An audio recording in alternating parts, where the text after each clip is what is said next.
নমস্কাৰ বন্ধু বান্ধৱীসকল, এই মুহূৰ্তত আপোনালোকলৈ লৈ আহিছোঁ এটি গুৰুত্বপূৰ্ণ ভিডিঅ'। অৰুণোদয় আঁচনি সংক্ৰান্তত গুৰুত্বপূৰ্ণ এটি খবৰ আপোনালোকক জনাম। আৰু বেছি দিনলৈ নাপাব নেকি আপুনি অৰুণোদয় আঁচনিৰ টকা? কিয় অৰুণোদয় আঁচনিৰ টকা আপুনি বেছি দিনলৈ নাপাব, এই তথ্যখিনি আপোনাক জনাব যত্ন কৰিম এই ভিডিঅ'টোত। পঞ্চায়ত নিৰ্বাচনে প্ৰভাৱিত কৰিব নেকি পুৰণা সকলো হিতাধিকাৰীক? এই সংক্ৰান্ততো গুৰুত্বপূৰ্ণ কিছু তথ্য আপোনাৰ সৈতে শ্বেয়াৰ কৰিব যত্ন কৰিম। মূল ভিডিঅ'টোলৈ যোৱাৰ আগতে আপোনালোকক জনাম সৰু এটা ৰিকুৱেষ্ট, এনেধৰণৰ ভিডিঅ'বোৰ নিতৌ পাবলৈ চেনেলটোলৈ যদি নতুন ভৰি ৰাখিছে চেনেলটো ছাবস্ক্ৰাইব কৰি ল'ব। লগতে ভিডিঅ'টো যদি ফেচবুকত চাইছে পেজটো অৱশ্যেই ফ'ল' দিব, ভিডিঅ'টো বন্ধু বান্ধৱীলৈ শ্বেয়াৰ কৰি দিব। আহক বন্ধুসকল, আমি মূল ভিডিঅ'টোলৈ আগবাঢ়িছোঁ। টু দ্য পইণ্টত কিছু কথা আপোনালোকক অৰুণোদয় আঁচনি সংক্ৰান্তত জনাব যত্ন কৰিম। আৰু বেছি দিনলৈ নাপাব নেকি আপুনি অৰুণোদয় আঁচনিৰ হিতাধিকাৰী হিচাপে অৰুণোদয় আঁচনিৰ 1250 টকা? কিয় কোৱা হৈছে এনেকুৱাভাৱে? পঞ্চায়ত নিৰ্বাচনে প্ৰভাৱিত কৰিব নেকি পুৰণা সকলো হিতাধিকাৰীক?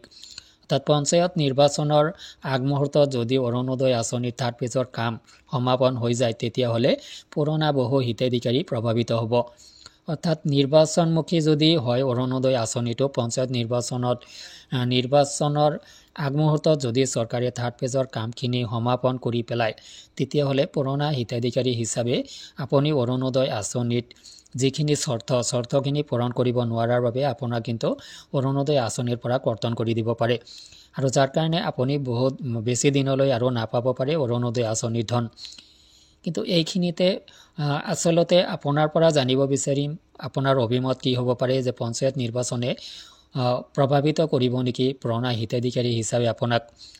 কাৰণ কিয়নো পঞ্চায়ত নিৰ্বাচনৰ আগমুহূৰ্তত যদি চৰকাৰে অৰুণোদয় আঁচনিৰ কামখিনি সমাপন কৰি উঠে বা সমাপন কৰিবলৈ ডিপাৰ্টমেণ্টক যেনেকুৱাভাৱে কামখিনি ত্বৰান্বিত কৰাৰ বাবে ইতিমধ্যে মুখ্যমন্ত্ৰীয়ে নিৰ্দেশ দিছে, যিকোনো আঁচনিৰ কাম ত্বৰান্বিত কৰাৰ বাবে ডিপাৰ্টমেণ্টসমূহক নিৰ্দেশ প্ৰদান কৰা হৈছে। আৰু সেই নিৰ্দেশ অনুযায়ী ইতিমধ্যে অৰুণোদয় আঁচনিৰ ভেৰিফিকেশ্যনৰ কাম, ডকুমেণ্ট ছাবমিটৰ কাম আৰম্ভ হৈছে।